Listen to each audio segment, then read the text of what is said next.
Welcome, my friends, to the Bucklerverse. I am your host, podcasting's Danny Buckler. It's your weekly look at all things film, comic book, nerdy, through the prism of the lens of my fascinating personality disorders that have defied medical classification. I am your host, podcasting's Danny Buckler. If you're watching the YouTube version, by all means, hit subscribe, hit the bell, and give us a like. A like will absolutely enhance your experience of what is to follow. This week's show, a slight tinge of sadness. It's not going to be maudlin, don't panic, but, you know, sad. There's no point in denying it. It's a sad thing that's happened.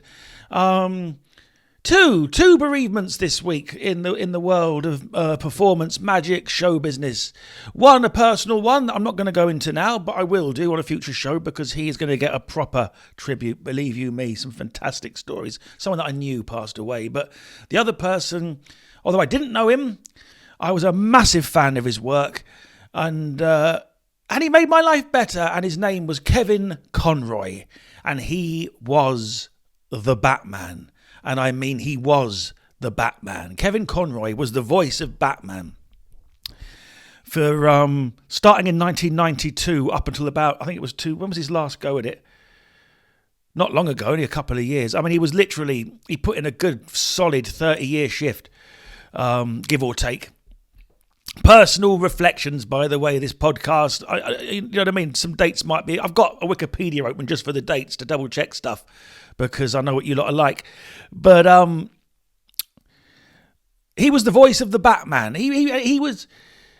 So Batman the Animated Series launched off the back of the Tim Burton films back in 1992. I believe Batman Returns was just out. I first heard about it from my sister. She told me it was a new Batman cartoon. Have you seen it? And I hadn't. And, what's it like? And she said, it's just like the Tim Burton films.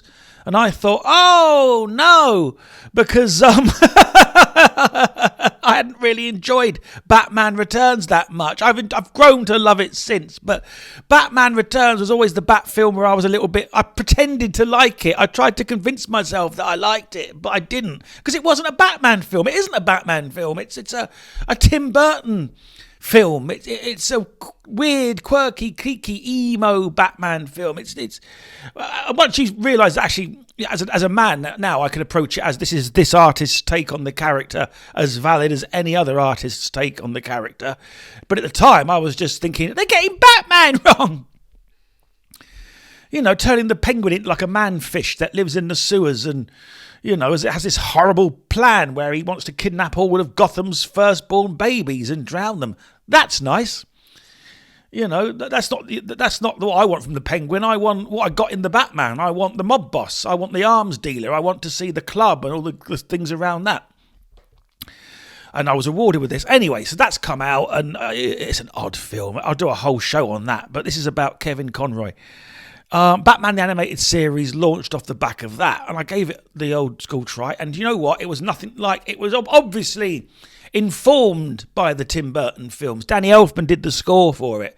Wonderful theme. It was a better theme, I think, than what he gave the Batman. Obviously, the Batman theme.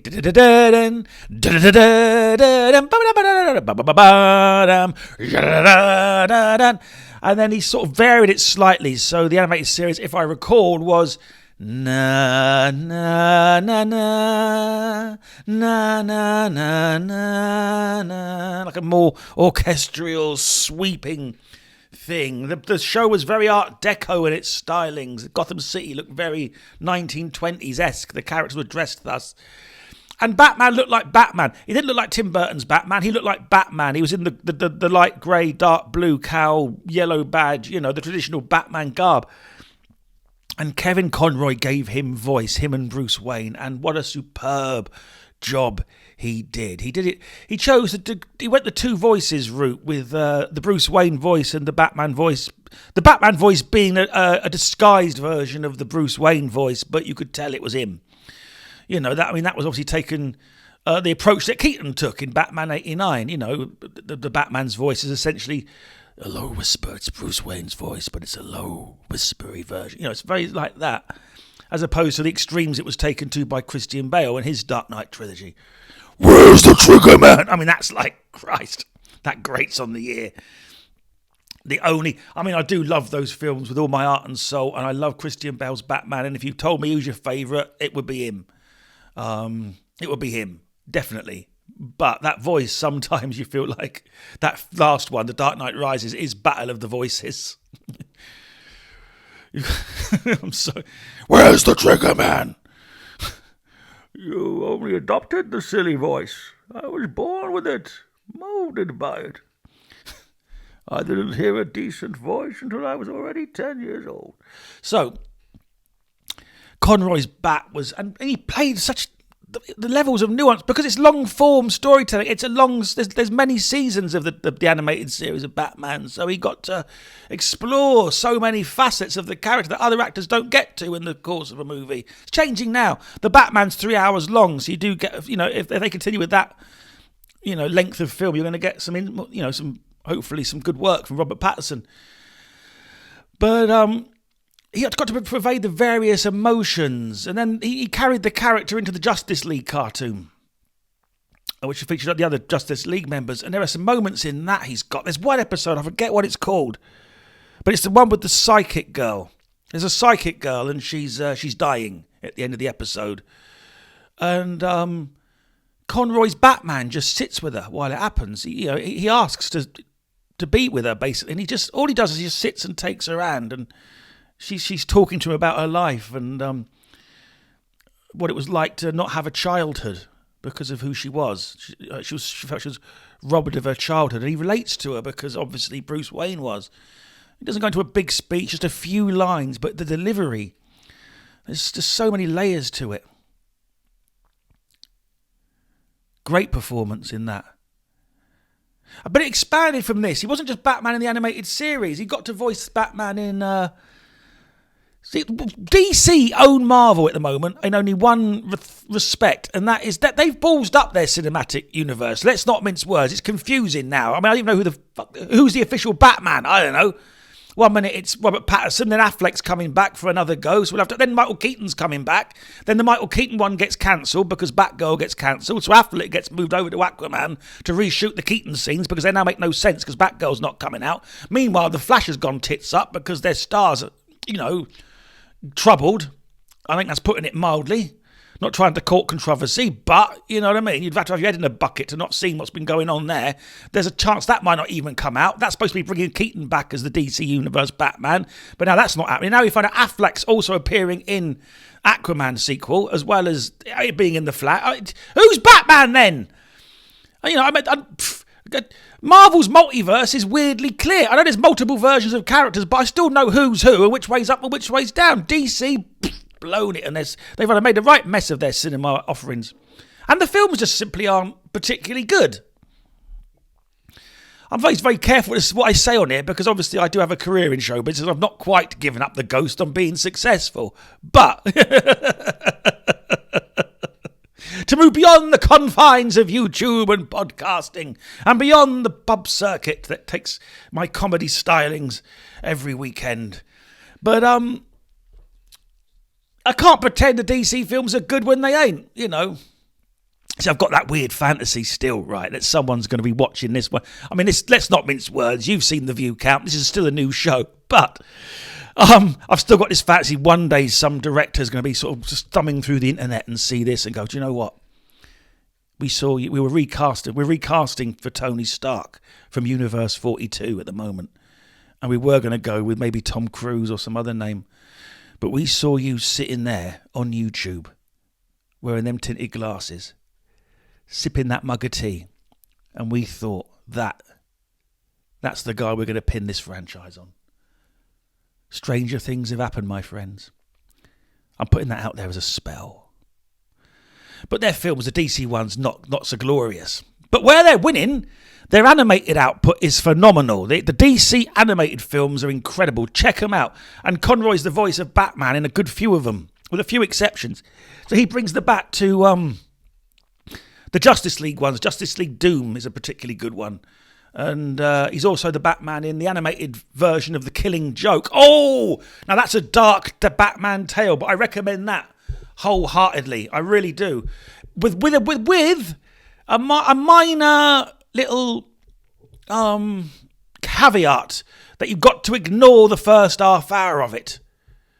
Because The Killing Joke is a very dark, a beautiful Batman book written by Alan Moore about the relationship between the Batman and the Joker, specifically about their relationship. It tells the story of the Joker's attempts to prove to the world that the only difference between him and anybody else is one bad day. And to prove this, he goes into dark waters. He kidnaps and tortures Commissioner Gordon. He paralyzes Barbara Gordon, leading to the creation of the character Oracle. He cripples the Batgirl for life. It's horrible. And all the time he's being pursued by the Batman in this game of cat and mouse. But it also tells the story, running parallel, of a struggling, nameless comedian at his wit's end. A man being destroyed by life. A man who can't get a laugh or love. And all he wants to be is a comedian, provide for his heavily pregnant wife. But life is not treating him well. And he's having a bad day. And it don't take a genius to work out where the twist is here. And that these two stories are leading to a point. It's brilliant. And in the animated film, Conroy came back and Mark Hamill came back to voice the Joker. Mark Hamill has been Kevin Conroy's Joker over the years, and the two of them together, it's always electric. And when the animated series finished, Hamill did say he would come back only to do The Killing Joke and only if Conroy did the Batman, and lo, that came to pass. Correct me if I'm wrong on that. But for some reason, they couldn't just film the book. They do film the book. You do get that. You get that story. But they had to put on, tack on, just I guess for running time, like a half-hour opening story that's got no relation to The Killing Joke at all, which is basically Batman and Batgirl have it off on the roof of a building. It's horrible. It's really horrible. I mean, it's just badly written, badly thought through. It bears no relation to The Killing Joke. So you get this horrible screeching halt halfway through where the actual Killing Joke starts. So my advice to you is to watch The Killing Joke. It is great, but it's only great from when it's actually The Killing Joke, which is when you see the rainfall. There's the clue. The rainfall, the shot of the rainfall is the start of The Killing Joke, which is the first panel of the book. But ignore that bilge that came before. And the arrogance of it. Looking at that perfect thing and thinking to yourself, yep, I can improve that. I tell you what this needs. It needs my writing. Alan Moore, we're talking about Alan Moore wrote this. Alan Moore hasn't quite done the job right in this. I'm going to make improvements. And they had the cheek to publish it as a novel with their edition. Do you know what I mean? No wonder Alan Moore's pissed off at the comic book industry. I'd be furious if someone did that to me. A little diversion there, but Conroy, as always, excellent. Has one of his finest Batman moments. Again, a mild spoiler here, but this story leads to Conroy's Batman and Hamill's Joker having a conversation. The climax of the story is an incredible conversation between two characters who have gone at each other for decades, but are now having possibly their only honest, frank.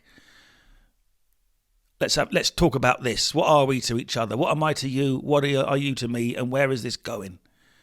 And Batman offers an olive branch. I won't tell you if it's taken or not, but the scene is beautiful, and Conroy and Hamill play it. It's just subtle, nuanced work. It's just beautiful. He was never better.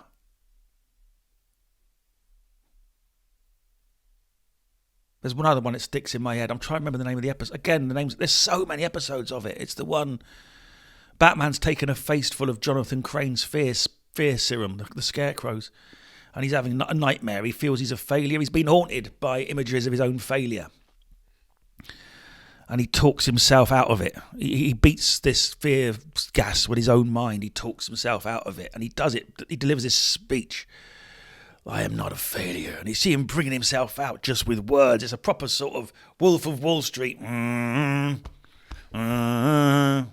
But with Batman.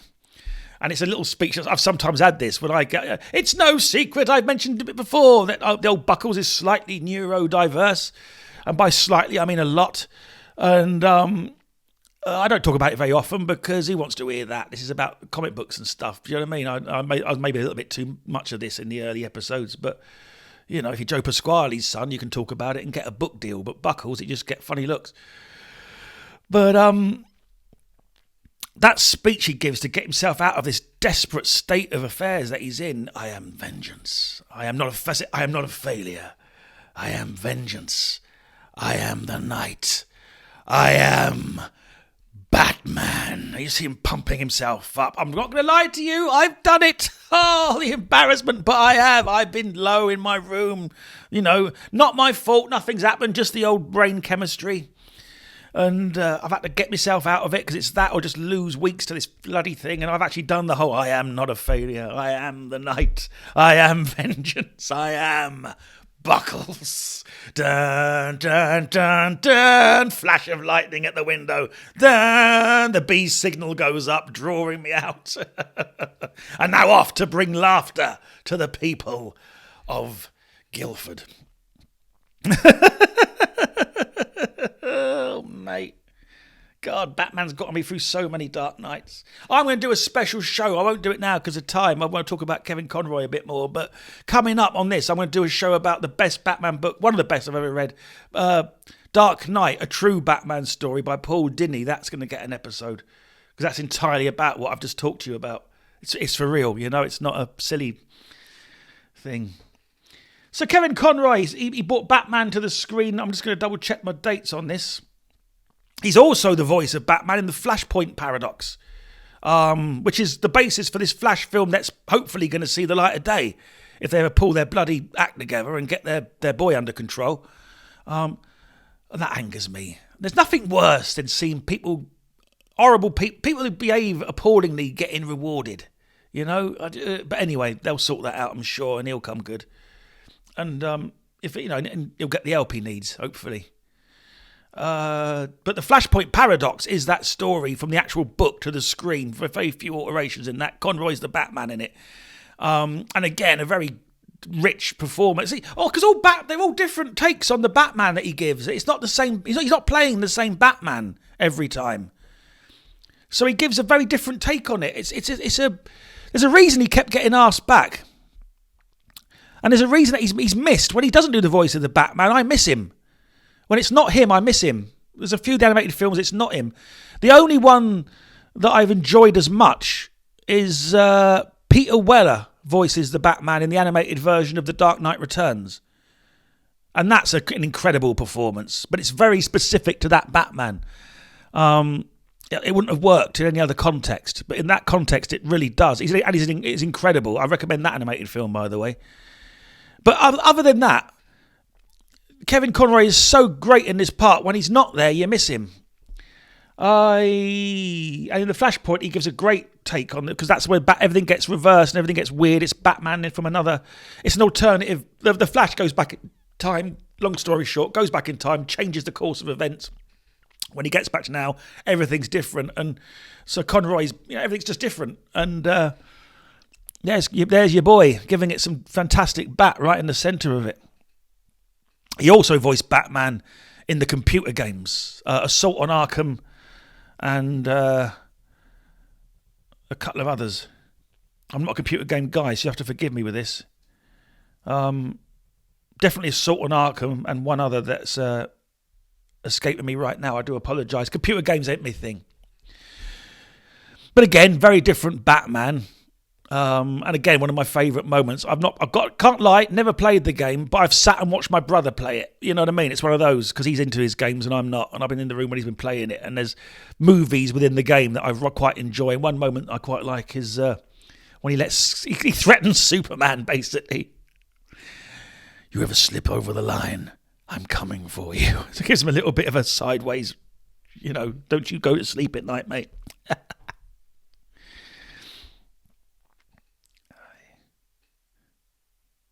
But a very, very interesting twist in the Conroy Batman output was the Crisis on Infinite Earths thing that they did with the Bucklerverse. The TV, again, DC do well on television. They can only get their act together cinematically. They'd have it all, but they do very well on television. They have Supergirl. Arrow was the first one, rather. Arrow was the best Batman series without Batman being in it. Arrow, Supergirl, Superman and Lois now. There's a couple of others. Batwoman is one. Heroes of Tomorrow, what are they called? That other one, the ensemble show. They've got a universe. This universe is a universe. The shows interact with each other. Supergirl, The Flash as well. Supergirl will pop up in The Flash. Arrow will pop up in whatever. They cross over. And they did a kind of a big story where all their various seasons that were running had the same story, the Crisis on Infinite Earths, where things were, across infinity, destruction was being wrought. And we got to see various other universes they all interacted with each other, but we got to see other. So we got a wonderful thing, like we got a cameo from Burt Ward as Robin, because that universe, the Batman 1966 universe exists. So we got to see Burt Ward as Robin. We got to see Robert Wall as Alexander Knox from Batman 89, the reporter that appears in the first film and never again. The sort of comic relief character, if you will. He popped up for one scene. We got to see Brandon Roth reprise his role as Superman from the Superman movies. And Brandon Roth basically is playing the Christopher Reeve Superman. He's playing the same character. So we got to see what happened to him in later life. Lovely stuff like this. And in fact, I would love to see a full series of that because he was so good in it that I would really like to see that Superman given a series of his own. You know what I mean? A proper, even if it's just a limited series or a 4-episode thing or something. But we also got to see Kevin Conroy in the flesh as Bruce Wayne. He actually played Bruce Wayne in an episode of Batwoman. And it's interesting because he doesn't play the Bruce Wayne we all thought he was going to. He plays a kind of a very embittered, angry Bruce Wayne, an older Bruce Wayne who's succumbed to his injuries. He's being held up by like a mechanical suit that enables him to walk, and he has various weapons built into it, and he's not happy. He's almost a villain in it, in fact. I mean, he really has a go at Batwoman and Supergirl. He actually attacks them, So it's simultaneously a shame because I would like to have seen him play his Batman in real life, Or his Bruce Wayne, at least. He's an older guy. And that's the thing about voice work. You can do it forever because your voice in animation, your age is irrelevant. He was 66 when he passed away. So he was playing a younger Batman as an older guy quite a bit of the time. But I would like to have seen him play his old Batman rather than what we got, which he is great, by the way. You're not knocking the... And again, it's another layer to the character. It's another interpretation. It's another... what actor gets to interpret a role multiple times over? Different directors, different takes, different points in life, different universes, different... Do you know what I mean? He covered the backgammon. No one else has done this with the Batman. No one else. I think the only other actor to play him more is... who wins? There was the guy that did the animated voices before him over the sort of 50s, 60s and 70s. He was the previous contender, but that was all very 1950s animation. The Super Friends! Dun, dun, dun, dun, dun, dun, dun. It wasn't... Animation wasn't what it is now. I can't think who's played him more. Probably Affleck, if I think about it. How many times has Affleck done it? Jack Snyder's Justice League, pops up in the Suicide Squad... By the time Ant-Man and the Flash comes out, not Ant-Man and the Flash, fool, Aquaman and the Flash come out, Affleck would have done it 5 times. I think that puts him in the running for the actor to play in the most in live action, albeit, only for 3 minutes in Suicide Squad and 2 minutes here and there. Yet weirdly, he's still not got his own Batman film. Weirdly, always been in a part of an ensemble. Batman versus Superman being the closest. That too will get its own show soon. Because that needs dissecting. So Kevin Conroy got to actually walk around the Batcave, walk around stately Wayne Manor, and be seen, which was beautiful. And, sad times. I'd like to have seen him go up against Mark Hamill as a live-action Joker. That's what I would like to have seen happen. Just once, for one scene. Because those two together, it was always great. He had a really good Joker in Hamill. Affleck definitely wins worst Joker. Because Affleck got saddled with that, whatever that was. From Suicide Squad. Yeah, I'll be your friend. Get a piss. Awful Joker. Awful. But, Keaton got Nicholson. Patterson's got whatever his name is behind the glass. We haven't really seen him yet. But Bale got Ledger.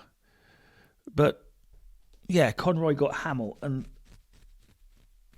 ask fans, by the way, who the best Batman is and who the best Joker is. And it's invariably Conroy and Hamill that comes top of the list. Because they did it the most, and they did it in every conceivable way. There was a Batman series, Batman Beyond. It was Batman of the future, and Bruce Wayne has retired. It's a young guy he's trained up. So you've got old Batman, but then Hamill's Joker appears as a computer program in an episode. They still had that thing. To see those two in live action would have been phenomenal. Hamill sort of did. I don't think it's his body, but he voiced the live act. There was a TV series called Birds of Prey. Back in the day, back in the sort of late 90s, I think it was. It was the Huntress, the Oracle, and the Black Canary were the three birds in Gotham. And the idea was that Batman had disappeared. These three heroines had risen up. And in the prologue, you heard the Joker's voice. Batman and the Joker have their final battle in live action. And it's Hamill doing the Joker. I don't think Batman speaks. I'm going from memory here. I could be mistaken there. But it's Hamill's voice, but I don't think it's Hamill in the suit. But yes, tangents, man. Kevin Conroy, he left us very tragically just a few days ago. It is sad. Before his time. Cancer's a bitch, man. And but he's left this body of work that is well worthy of your investigation. If you're a Batman fan, don't be put off by the fact it's animation. Dig in. Batman, the animated series. Get a few of those DC films as well and have a look at them. The Killing Joke. Ignore that first half hour. And, some of the best Bat viewing you'll ever watch. Incredible. He was vengeance. He was the night. He was the Batman. Sleep well, Kevin Conroy. And thank you for listening, my friends. I will chat to you again on the very next episode of the Bucklerverse.